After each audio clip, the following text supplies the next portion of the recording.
Gaan ons die hele Psalm saam sommer lees, dan lees ons hom deur en dan, ek wil hê julle moet luister na wat die woord van die Here sê. Kom ons lees hom saam deur stadig en ons luister na wat die woord van die Here sê en daarna sal ons begin in die boodskap wat die Here glo ek op my hart gelê het om met julle te deel. Maar ek het vanmôre hierdie Psalm het ek gelees in my net voor ek begin voorberei het. En terwyl ek hom saggies en stadig lees, besef ek net hoe goed die Here is. Hoor wat sê hy, 'n Psalm van Dawid, toe hy hom kranksinnig gehou het vir Abimelech en hom weggejaag het sodat hy heen gegaan het. Dawid begin dan om te sê, ek wil die Here altyd loof. Sy lof sal altyd deur in my mond wees. My siel sal hom beroem in die Here. Die ootmoedige sal dit hoor en bly wees. Maak die Here saam met my groot en laat ons sy naam verhef. Ek het die Here gesoek en hy het my geantwoord en my uit al my vrees gered.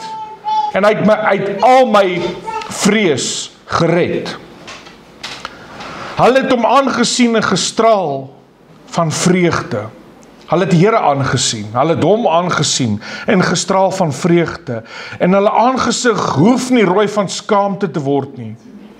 Hierdie elendige het geroep en die Here het gehoor. En hy het hom uit al sy benoudhede verlos. Dawid sê dat hierdie elendige ek, met ander woorde, Dawid praat van homself, het die Here geroep. En die Here het gehoor. En hy het hom uit al sy benoudhede verlos. Die engel van die Here trek 'n laar rondom die wat hom vrees en red hulle uit. Vers 9 sê, smaak en sien dat die Here goed is. Welgeluksalig is die man wat by hom skuil. Vrees die Here, o sy heiliges, want die wat hom vrees het geen gebrek nie. En daar het my vanmôre getref, en die wat hom vrees het geen gebrek nie. Die jong leeu's ly armoede en het honger, maar die wat die Here soek, het geen gebrek aan enigiets nie. Kom, kinders, luister na my.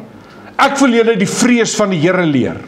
Wees die man wat lus het in die lewe, wat daar lief het om die goeie te sien. Bewaar jou tong van wat verkeerd is en jou lippe, dat hulle nie bedrog spreek nie. Wyk af van wat kwaad is en doen wat goed is. Soek die vrede en jaag dit na. Die oë van die Here is op die regverdiges en sy ore tot hulle hulp geroep. Die aangesig van die Here is teen die kwaaddoeners, omdat hulle gedagtenis van die aarde af uitroei. Hulle roep en die Here hoor en hy red hulle uit al hulle benoudhede. Die Here is naby die wat gebroken is van hart en hy verlos die wat versla is van gees. Hoekom ek na hierdie Psalm sommer heeltemal gelees het en vanmôre weer van begin af deurgelees het, was oor die volgende vers. Menigvuldig is die teëspoed van die regverdige, maar uit die almal red die Here hom. Ons het in 2025 was 'n baie moeilike jaar. Ek en Maritza praat nou die aan, vir ons was dit 'n onsaglike moeilike jaar. Haar ma is hierdie jaar dood, my ma het hierdie jaar by die dood omgedraai. Sy het kanker gehad en ons vertrou die Here dat sy steeds kankervry is en my ma kan nie praat nie, kan skaars praat en behalwe vir dit alles was dit baie dinge wat ek nie nou wil, dis nie nodig om oor onsself te praat, maar ek wil net die Here die eer gee, maar ons was in hierdie warboel hierdie jaar. Ek was hoeveel keer in hospitaal toe ek die begin van die jaar begin om 10 dae in die hospitaal te lê. En daarna was dit weer hospitaal toe. Ek het by die dood omgedraai, die hartdokter toe hulle my angiogram opdoen, toe hulle my inspuit en in die tonnel instuur, toe was daar by Unitas Hospitaal en toe ek stap toe uit, ek sê vir Maritza, daar's niks fout met my, ek weet nie hoekom ek so moeg gesê, dis hoekom ons toe gaan, ek is al ewig moeg, en ek weet nie wat aangaan nie, ek kry net nie, ek is so moeg, en die dokter sê, ga vir die angiogram, en hulle spuit my in, en hulle doen daai jodium onder die tonnel, en hulle kyk, en ek stap kar toe, en ek sê vir Maritza, ek gaan so lang kar toe, kry die uitslag, kry by die kar, ek is moeg, ek wil net gaan sit. En toe die suster wat onder by die angiogram werk, toe sy sien wat aangaan, toe sê sy, waar is jou man? Hy gaan nêrens heen nie, hy gaan terug na die dokter toe. En die volgende dag, toe ek in teater toe gestoot vir die eerste hartstent. En later in die jaar weer 2 hartstente, nou onlangs en was ek weer in die hospitaal vir ander redes. My vrou het 3 jaar 'n operasie deurgegaan, sy het, soos ek sê, sy het haar ma verloor, ons het soveel deurgegaan hierdie jaar, soveel dinge deurgegaan hierdie jaar, ek kan nie vir julle begin om te beskryf nie. En terwyl ek oor het gereflekteer het vanmôre, 2025 wil ek nooit weer my lewe oor hê nie. Dit was regtig 'n moeilike jaar in soveel opsigte. Ek noem nou maar net dinge wat hier bolangs is. Daar's baie ander dinge wat mense nie van weet nie. Dit was 'n baie moeilike jaar. Maar ek onthou hierdie vers gedeelte en ek sit vanmôre en ek quoteer hom in die Afrikaans en Engels en ek besluit ek gaan sommer die hele Psalm deurlees. Many are the affliction of the righteous, but the Lord delivers him out of them all. Hy sê, menigvuldig is die teëspoed van die regverdige. Maar, dank die Here vir daai maar uit die almal red die Here hom. Hy bewaar al sy bene, nie een daarvan word gebreek nie. Die onheil maak die goddelose dood, en die wat die regverdige haat, moet daarvoor boet. Die Here verlos die siel van sy knegte, en almal wat by hom skuil, hoef nie te boet nie. Ons hoef nie te vrees, wanneer ons by die Here skuil nie. En ek wil hierdie Psalm gaan lees sommer die huis weer oor, en mag dit in jou gees insink, wat hy sê. Geliefdes, ek wil graag in hierdie jaar, terwyl ons nou afsluit, hierdie 31 Desember, en ons gaan oor na die nuwe jaar toe, middernag vanaand, na die 1 Januarie toe van 2026, wil ek graag hierdie titel vir hierdie boodskap gee, wat ek met julle oor wil praat, en dit uit die woord van die Here uit met julle bespreek. En die titel is, die Here gee altyd 'n nuwe begin. Die Here gee altyd, sê bietjie altyd. Die Here gee altyd 'n nuwe begin. Dink bietjie aan wat klaagliedere sê. Julle kan soontoe blaaf net luister of later dit op YouTube net kyk en dan kan julle dit net die notas kry. Maar in klaagliedere 3 vers 22 kom Jeremia en hy spreek hierdie woorde.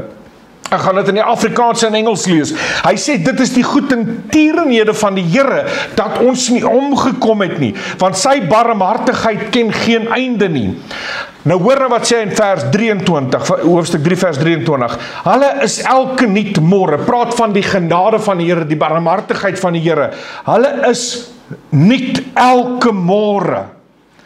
As jy, die een vertaling sê, soos die oggenddou op die aarde, as the morning dew, as jy in die oggend opstaan en jy sien die môre dou, moet jy weet dat soos die môre dou op die aarde lê, soos die genade en die barmhartigheid en die goedheid van die Here nuut. Elke môre is die goedheid van die Here vars en nuut.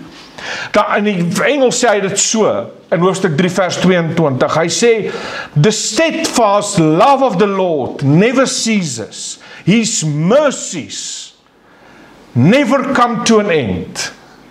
They are new every morning. Great is your faithfulness. The Lord is my portion, says my soul. Therefore, I will hope in him. Amen. Is dit nie so kosbaar nie? Amen.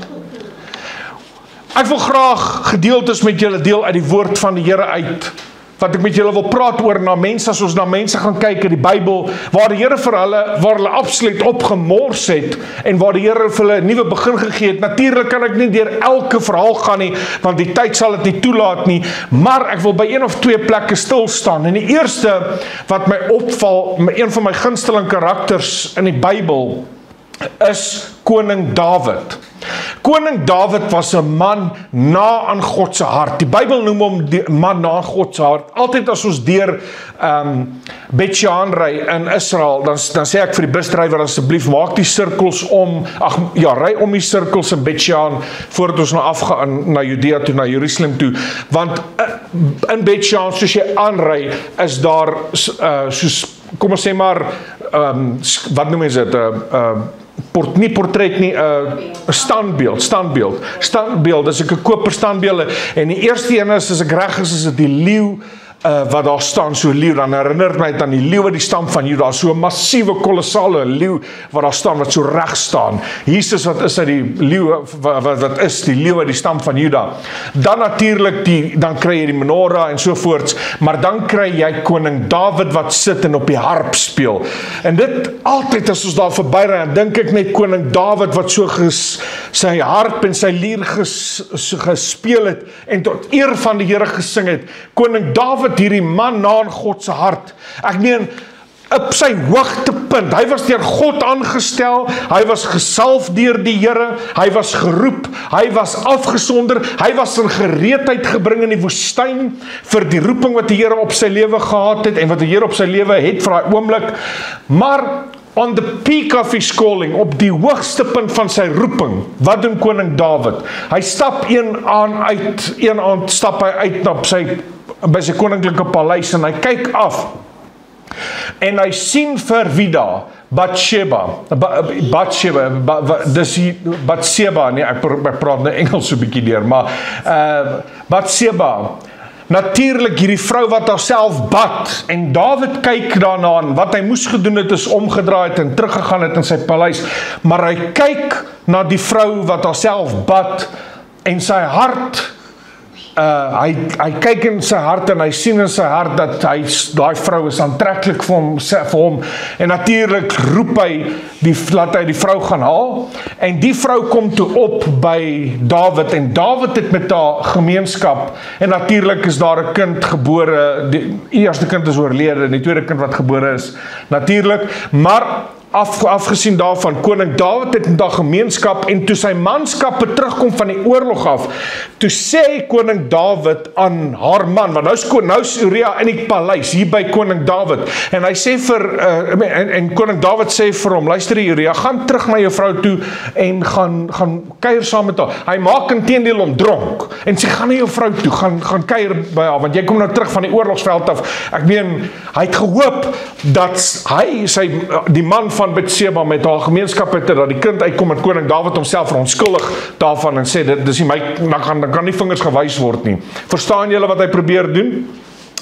En Uria sê, ek gaan nie terug nie, ek sal in die koninklike paleis in die voorhof gaan ek slaap, want die manskappe is nog op die grens besig om te beklei. Ek gaan dit nie doen nie, ek gaan hier so slaap. Hoe kan ek daar gaan slaap by my vrou, terwyl die manskappe beklei?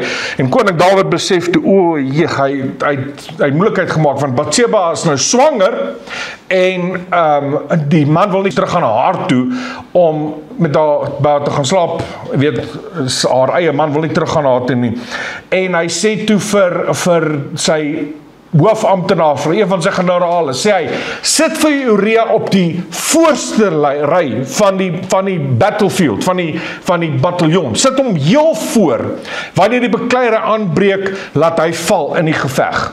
So, hoor nou wat koning Dawid doen is, hy kyk na die vrou, hy begeer haar, hy pleeg egbreek in sy hart, hy roep haar op, hy pleeg egbreek, en hoereerdery, en hy probeer 'n plan beraam om hom te verontskuldig, laat daai kind wat uitkom nie sy kind is nie, laat Uria by haar gaan slaap, maar Uria wil nie. So nou wat doen Dawid? Hy sê gaan fight op die voorste ry, en toe die volk druk op die voorste ry, toe val hulle vir Uria aan, en hy was oop en bloot gewees, Uria. Dit was dit was so beplan deur koning Dawid dat hy doodgemaak word. Uria word doodgemaak, die man van Bathsheba word doodgemaak. En terwyl hierdie dinge plaasvind, natuurlik, is Dawid bly. Hy het nou alle evidence gedestrooi, en hy kry vir Bathsheba en sê, jy word nou sommer my vrou. En toe kom die profeet by Dawid en hy sê vir hom die volgende: jy het opgemors. Weet jy wat, volgens die wet van die Here moes Dawid eintlik doodgemaak gewees het. Daar was nie 'n offer vir hom meer gewees nie. Hy kon nie 'n sondoffer of 'n brandoffer of wat ook al gebring nie, want vir daai sondes was daar nie meer 'n offer voor gewees nie. Hy het egbreek gepleeg, hy het hoereerdery gepleeg, hy het 'n sameswering gehou, hy het Uria laat doodmaak, hy moes dood. Koning Dawid, volgens die Torah, die Ou Testament, volgens die wet van die Here, wat moes met Dawid gebeur het? Hy moet gestenig word, hy moet doodgemaak. Daar is nie 'n offer oor nie, maar wat doen Dawid?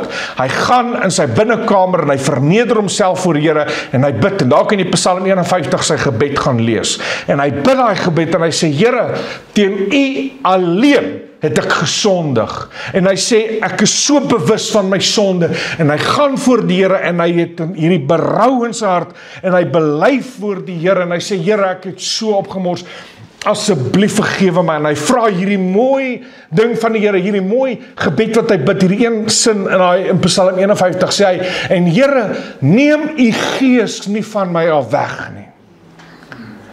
Is julle nog hier met my? Hy sê, en neem U gees nie van my af weg nie. Dit moet jy my en jou roep wees, vir ons hele lewe lank, is: Here, neem U gees nie van my af weg nie. Amen. En ek kan net daaroor praat, maar Dawid verneder homself en die Here herstel vir Dawid, en die Here sluit met Dawid later 'n verbond, en so kan ons verder gaan lees. Dit was Dawid gewees. Petrus se nuwe begin. Dit is vir my so interessant om Petrus te bestudeer. Wanneer ons gaan lees in die evangelie, hy was 'n man vol energie. Hy was ywerig, hy was so ywerig, hy laat my dink aan 'n paar mense wat ek ken, maar hy is so ywerig, hy wil net dit en dat vir die Here uitsort, en Here, toe Jesus sê ek gaan gekruisig, basies Jesus sê ek word gekruisig, Matteus 16, toe sê Petrus, ek sal nooit toelaat nie, toe sê Jesus, hy kom weg agter my Satan, jy bedink nie die dinge van God nie, maar van 'n mens. So Jesus het vir Petrus bestraf, maar Petrus was altyd: Here, hoeveel keer moet ek my broer vergewe? Net 7 keer, en daarna kan ek iets aan hom doen, nee. Toe sê Jesus vir Petrus, nee, 7 maal 70, jy moet hom aanhou vergewe, Petrus. En Petrus, die aand toe Jesus gevange geneem is, daai aand, toe sal hulle by, ek sien somme hoe sit hulle so, om 'n vuurtjie of iets, en Petrus begin het, te sê, Here, en hy sê vir Jesus, Here, ek het U lief, en ek sal U volg tot die dood toe. En Jesus sê vir Petrus, voordat die haan vanaand kraai, het jy my klaar 3 maal verloon. En Petrus sê nooit, Here, ek sal dit doen nie. En almal anders het ook gesê, ja, Here, ek sal saam met U doodgaan. Maar Petrus was altyd hierdie ywerige voorganger. En toe Jesus uiteindelik verraai is deur Judas Iskariot, en in die tuin van Getsemane kom die paleise, die Kajafas se hofdienaar, se hoofdienaar na hom toe, en die leiwag van Kajafas, en natuurlik die soldate, hulle omsingel vir Jesus, en Judas kom en hy kus die seun van God, Jesus Christus, en verloon hom met 'n soen. Toe Petrus sien wat besig is om te gebeur, en ek lees vir ons uit Lukas 22 vers 49 tot 51, hoor wat sê die woord van die Here. En toe wat rondom hom was, sien wat gebeur, want Jesus word nou gevange geneem, Jesus gaan nou in kettinge gesit word, en oorgelewer word, om gekruisig te word, maar eers gaan Jesus na Kajafas se paleis toe. Hoor wat gebeur, toe die wat om hom was, sien wat gebeur, sê hulle vir hom, Here, moet ons met die swaard slaan, Here, moet ons beklei. En een van hulle het die dienskneg van die hoofpriester getref en sy regteroor afgekap. Maar Jesus het hom geantwoord en gesê, hou op, dit is nou genoeg. En hy het sy oor aangeraak en hom gesond gemaak. Nou wie is hierdie persoon wat hierdie dienskneg se oor afgekap het? Dis Petrus. Dis Petrus wat natuurlik die woord van die Here sê vir ons dat dit is Petrus wat vir Malchus se oor afgekap het. En natuurlik raak Jesus Malchus se oor aan en maak hom gesond, herstel die oor. Die rede daarvoor is baie interessant. En dit is wat my so Dink bietjie hoe net wat het die Here daar gedoen. Ek meen Petrus kom en hy slag Malchus en hy wil hom doodkap. Ek meen hy sny net 'n bietjie mis of Malchus koes net en hy sny sy oorlel af. Hier is sy oor af. En want Petrus wil hom doodmaak. Maar dank die Here, Malchus het net so bietjie so gemaak of Petrus het bietjie met as gevolg van die donkerte nie reguit geslaan of wat ook al die geval was nie. En Jesus sê vir Petrus, "Hey, bære nou jou swaard en sy skede." En Jesus gaan na Malchus toe en hy raak hom aan en hy genees sy oor. Met ander woorde, hy sit daar 'n nuwe oor aan. Jesus, he did a creative miracle. Hy skep 'n nuwe oor van Malchus. Hoekom? Sodat wanneer Malchus na Caiaphas toe gaan en hy sê, Petrus het my oor afgekap en die oor sou af was, as die oor af was, sou hulle gesê het, nou het ons rede, bring vir Petrus, laat ons hom doodmaak. Nou het ons rede, want hy sy oor afgekap, so met ander woorde, is gelyk aan Petrus moet doodgemaak word. Maar Jesus doen iets anderste. Hy doen iets wat Malchus, al gaan Malchus na die hoofpriester toe en sê, my oor was afgekap, gaan die hoofpriester sê, my ore is nog steeds aan. Sê, ja, maar het was af. Ek dink jy moet 'n bietjie minder op wag staan. Okay? Hoekom? Jesus destroyed the evidence. Sodat nie aanklag teen Petrus kon kom nie. Want Jesus het geweet wat hom voorlê. En so het die nuwe begin van Petrus gebeur. Hoekom? Want Jesus het vir hom gesê, jy gaan my verloon vanaand. En ons lees daar in Lukas 22 vers 60, ek wil net vir julle lees, terwyl Petrus die derde maal vir Jesus verloon, wat gebeur is, en hierdie vers staan altyd by my uit, hoe Jesus moes omgekyk het, terwyl Petrus vir Jesus verloon, hoe Jesus omgekyk het en vir Petrus moes gekyk het, en hoor wat sê vers 60, Lukas 22, man, hy sê, ek weet nie wat jy sê nie, toe hulle vir hom vra, luister Petrus, jy is deel van die Galileërs, van Jesus se groep. Toe sê hy, ek weet nie waarvan jy praat nie. En onmiddellik, terwyl hy nog praat, het die haan gekraai.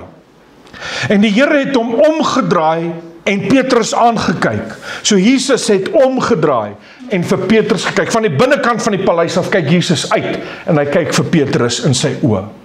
Deur hy skare. En Petrus kyk van binnekant af en hy sien Jesus wat na hom kyk. Hoe moes dit wees?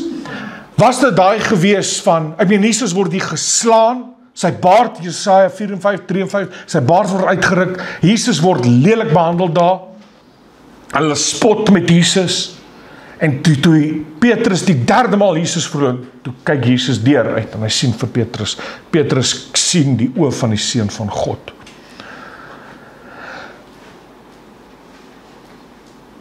Hoor wat sê die woord van die Here.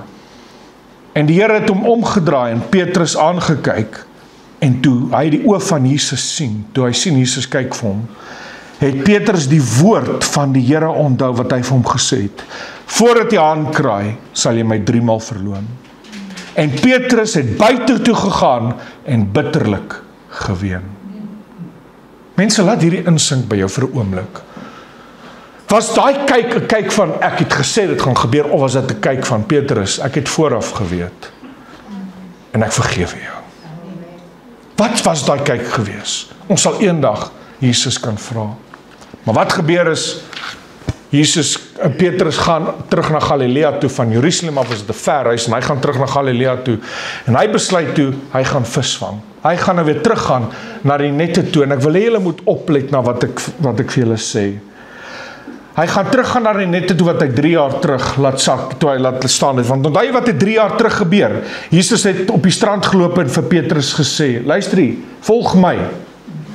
Onthou julle, toe sê Jesus, volg my, en ek sal jou visser van mense maak. En wat het toe gebeur? Petrus het sy nette net daar laat sak en Jesus gevolg. Wat doen hy nou? Hy dogters klaar met hom. Hy is nou, hy is verdelg, die Here is, hy is onredbaar. Dit is verby met hom. Dis wat hy gedink het, want hy sê, ek gaan vis vang. En hulle vang vis en die hele aand deurgestoei. En ek wil hê julle moet, as julle wil, blaai na Johannes 21, toe anders te luister net, Johannes 21. Hoor wat sê die woord van die Here. Petrus nou, en sien net hierdie ding, Petrus, wat gaan en vang hy weer vis, en hy dink, ek gaan nou weer terug na wat ek gedoen het, om geld te maak, en sovoorts. My meester is gekruisig en ek het hom verloon. Hoe kon ek? Dink net wat moes deur Petrus gegaan het, want hy was die een wat gesê het, Here, ek sal U volg tot die dood toe. Here, ek is lief vir U. Dis hy wat vir Jesus gesê het, ek sal nooit laat enigiemand iets aan U doen nie. Dink net die teleurstelling wat hy moes gehad het in homself, om gedink het, dis klaar met my. Wat wil die Here met hierdie ding nog doen? Moes hy nie dalk soos Dawid gedink het, nee, ek is soos 'n hond. Ek is soos, hy sê vir Saul, ek is soos 'n dooie hond. Dawid sê vir Saul, ek is soos 'n dooie hond, ek is soos 'n vlooi. En jy trek agter my. En Dawid praat so met die Here, Here, ek is niks. En Petrus dog seker, is klaar met hom. En hulle vang die hele aand die boot op die see van Galilea. En vroeg die môre, toe sien hulle iemand staan op die strand. Nou Petrus het nou nie geworry nie, maar Johannes het so 'n bietjie mooi gekyk, en hy tik toe vir Petrus, en hy sê vir hom, hy sê, dit is die Here. Toe Simon Petrus hoor dat dit die Here is, gord hy sy boekleed om, want hy was naak. So Petrus staan nou naak en vang vis ook. Nog by dit alles, okay? En hy werp homself in die see. Hoekom? Sien weer Petrus se ywer. Hier swem hy na Jesus toe. Hier gaan hy na Jesus toe. Hy wag nie dat die boot roei aankom nie. Hy gaan so lank na Jesus toe. Jy sien die ywer van Petrus. Maar die ander disippels het met die skytjie gekom en net met die visse gesleep. Dis nou toe Jesus vir hulle sê, gooi hulle net aan die agterkant en hulle sal vis kry. Toe Petrus op die strand kom by Jesus, toe sê Jesus daar in vers 12, Johannes 21 vers 12, Jesus sê vir hulle, kom eet. En niemand van die disippels het gewaag om die Here te vra, wie is U, omdat hulle wist dat dit die Here was. En Jesus het gekom en brood geneem en dit aan hulle gegee. En so ook die vis. En dan wil ek jy moet daar lees in vers 15. Toe hulle dan klaar was met die môre ete. So wat doen Jesus? Hy staan op die strand en maak vir hulle brood. En Jesus sê, van die vis wat julle nou net gevang het, wat ek voorsien het, 153 in getal, bring van hulle, laat ons hulle kan eet. En hulle eet die vis, en toe hulle klaar was, sien ek sien sommer hoe maak Jesus se hande skoon, en sê vir Petrus, Petrus, Simon seun van Jona, het jy my waarlik lief?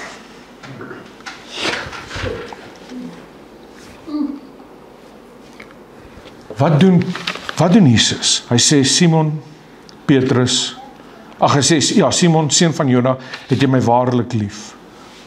Meer as hulle hier, het jy my meer lief as hulle hier? En hy antwoord hom, ja, Here. Nou, in die Grieks is daar iets anders met hierdie woorde besig om te gebeur, maar ek wil nie te veel daarop tyd spandeer, om nie die trend van hierdie boodskap te verloor nie. In die Grieks is daar verskillende woorde vir die woord lief, maar ek wil nie nou daarop tyd spandeer nie.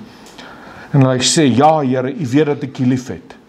En hy sê vir Petrus, Jesus sê vir Petrus, laat my lammers wei.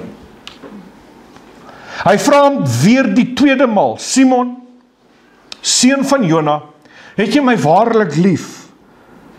En Petrus vir die tweede maal antwoord hom, ja, Here, ek weet dat U weet dat ek U lief het. En hy sê vir hom, pas my skape op, so as lammers en skape, so daai lammers gaan groei. So en Jesus sê, jy gaan oor daai lammers en die skape wees. Hy vra hom die derde maal, Simon seun van Jona, het jy my waarlik lief? Petrus het bedroef geword. Toe Jesus die derde maal vra, toe Petrus bedroef geword. Hoekom? Want die woord wat Jesus daar gebruik het, wat Jesus eintlik vir hom sê is, Petrus, ek wil nie weet of het jy my goddelik lief, het jy my net lief op 'n menslike vlak. Dis eintlik wat in die Grieks daar besig is om te gebeur. En Petrus het bedroef geword. Hoekom? Want hy het geweet, hy het dit vir Jesus gesê, ek het U lief en ek sal U volg en al hierdie dinge deur die 3 jaar. Ek meen, en hy het op die einde het hy Jesus verloon. So hy het geweet, hy het gedink seker by homself, ek is hierdie, vergewe my maar hierdie woord, maar ek is hierdie stuk gemors, ek is niks werd nie, of wat ook al hy gedink het. En hy dink toe by homself, Here, ek het U verloon. Hy dink het seker by homself, Here, ek het U verloon, ek het U verloon. Hoe kan ek het U lief, maar Here, ek weet nie, ek weet nie wat, ek weet nie hoe, want hierdie liefde wat ek vir U het, dit wat gebeur het, dat ek U verloor het, Here, hierdie liefde, ek is so spyt en so jammer daaroor. Maar, ek wil U goddelik lief hê, maar Here, ek betwyfel myself. En Jesus antwoord hom. Dis eintlik wat in die Grieks daar aangaan. En Jesus antwoord vir Petrus: laat my skape wy. Voorwaar ek sê vir jou, toe jy jonger was, het jy jouself gegord en rondgegaan waar jy wou.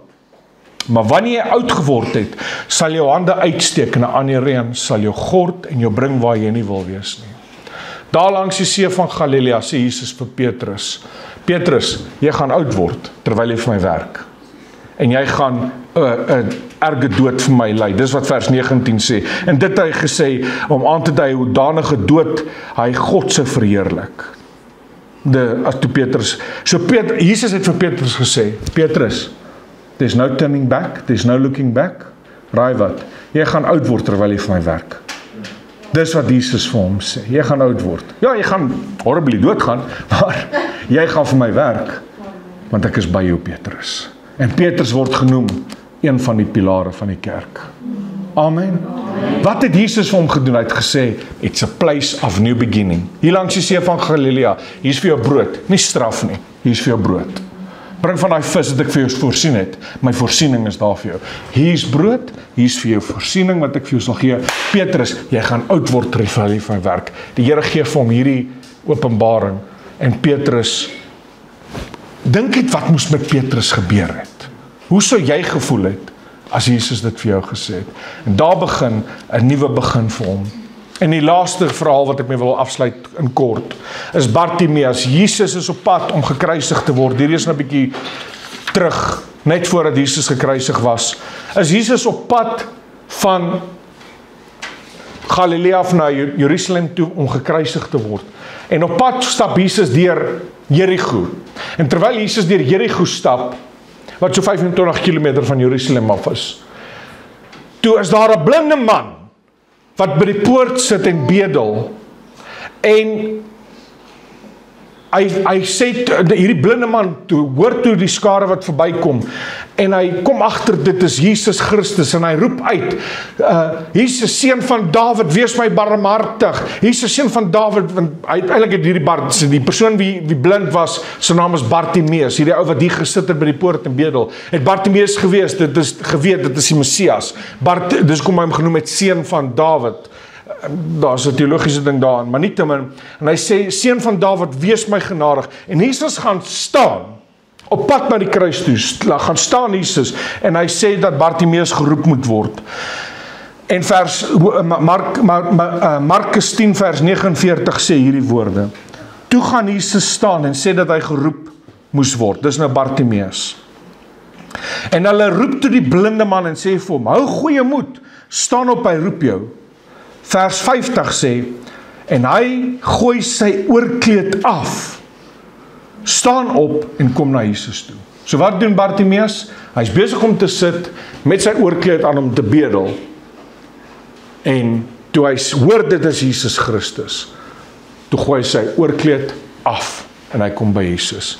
Kan ons die verlede afgooi en by Jesus net uitkom? Kan ons net die verlede, soos daai kleed wat hom bedek het en wat hom so bedruk het, kom ons maak klaar met die verlede. Dit help jy ons sit hierso, en ek wil dit as illustrasie gebruik, dit help jy ons sit hierso, en ons sê, okay, ja, dit is nou, ons sit hier in ons, wat ook al dit is waarin ons sit nie. Jy sit in hierdie ding vir so lank, hoekom nie net opstaan en sê, dit wat gebeur het, is verby, maak nie saak wat gebeur het, is verby, ek gooi die oorkleed van die verlede af, ek gooi die oorkleed van mismoediging af, ek gooi die oorkleed van al hierdie dinge wat ek so voel, hierdie mismoedigheid, hierdie depressiwiteit en al hierdie dinge, ek gooi dit af en ek kom by Jesus Christus uit. En toe Bartimeus by Jesus aankom, toe sê Jesus van, wat wil jy met ek vir jou doen? En hy sê, Here, dat ek weer kan sien. En Jesus sê vir hom, gaan jy geloof het jou gered. En daar sien Bartimeus weer. En hy kon daar Bartimeus 'n nuwe begin. Ons dien 'n God van altyd nuwe begin. Die Here gee altyd 'n nuwe begin. En ek wil hierdie woord sê, 2026 is 'n nuwe begin vir jou, nie vir die wêreld nie, vir jou. Wat jy moet doen, is om dit te vat en te sê, ek maak klaar met die verlede. Ek wil U volg, Here Jesus, en U dien solank as ek leef. Amen en amen.